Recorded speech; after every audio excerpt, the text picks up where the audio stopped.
बिस्मिल्लाहिर्रहमानिर्रहीम अस्सलाम वालेकुम। एक मुल्क का बादशाह बहुत रहमदिल और नेक था। वो रियाया के हकूक़ में बहुत अच्छा था। चुनाचे तमाम रियाया इससे बहुत मोहब्बत करती थी और इसे खूब दुआएं देते। इस मुल्क की एक दूर दराज गाँव में एक किसान रहता था जिसकी ये ख्वाहिश थी कि वो अपने नेक दिल बादशाह को ज़ियारत के लिए जाए और इसे कोई तोहफ़ा भी दे। इसने अपनी बीवी से मशवरा किया कि मैं बादशाह को मिलने के लिए जाना चाहता हूँ और मेरी ख्वाहिश है कि मैं इनको कोई तोहफ़ा भी दे दूँ कि बादशाह के लिए मैं क्या तोहफ़ा लेकर जाऊँ। बीवी ने कुछ देर सोचा और कहा कि बादशाह के पास तो हर चीज़ होगी, हम इसे क्या तोहफ़ा दे सकते हैं। मेरा एक मशवरा है कि हमारे घर के पास बहने वाले चश्मे का पानी बहुत मीठा और ठंडा है और ऐसा पानी पूरे मुल्क में नहीं होगा, हत्ता कि बादशाह के पास भी नहीं होगा, तो तुम इनके लिए ये पानी लेकर जाओ।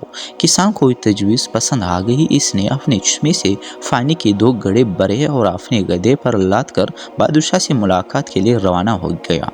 कई हफ्तों की सफ़र के बाद किसान बादशाह के महल पहुंच गया और इनसे मुलाकात की इजाज़त चाही। इजाज़त मिलने पर बादशाह को तोहफ़ा पेश किया और इसे बताया कि मेरे गाँव की चश्मे का पानी है और ऐसा मीठा और ठंडा पानी आपको पूरे मुल्क में कहीं भी नहीं मिलेगा।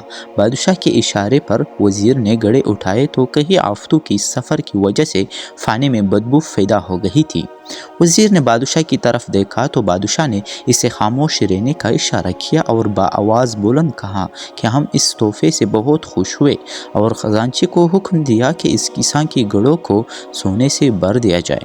किसान बहुत खुश हुआ। बादशाह ने वज़ीर को बुलाकर चुपके से कहा कि पानी को गिरा देना और वापसी पर इस किसान को इस रास्ते से गुजारना जहाँ हमारे चश्मे हैं, ताकि इसे इल्म हो कि हमारे पास पानी की कितनी चश्मे हैं और इनका पानी कितना ठंडा और फरहत बख्श है।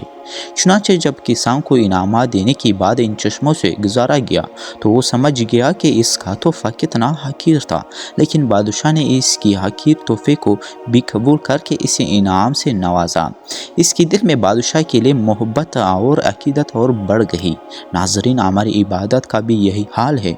हम छोटे छोटे इबादत करते हैं तो हम इसे बहुत अच्छे समझते हैं और अपने मालिक के हुजूर पेश करते हैं और इन इबादत की हकीकत मालूम होने के बावजूद वो मालिक वल मुल्क ना सिर्फ इन इबादत को कबूल करता है बल्कि इनाम के तौर पर भी पेश बहा नियामतों से भी नवाजता है। हालांकि इसे हमारी इबादतों की ज़रूरत नहीं है।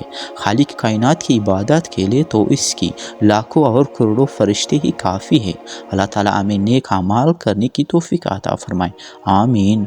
अगर आप लोग मेरी चैनल पर नए हो तो दोस्तों इस मेरी चैनल को सब्सक्राइब कर लीजिए। बहुत शुक्रिया।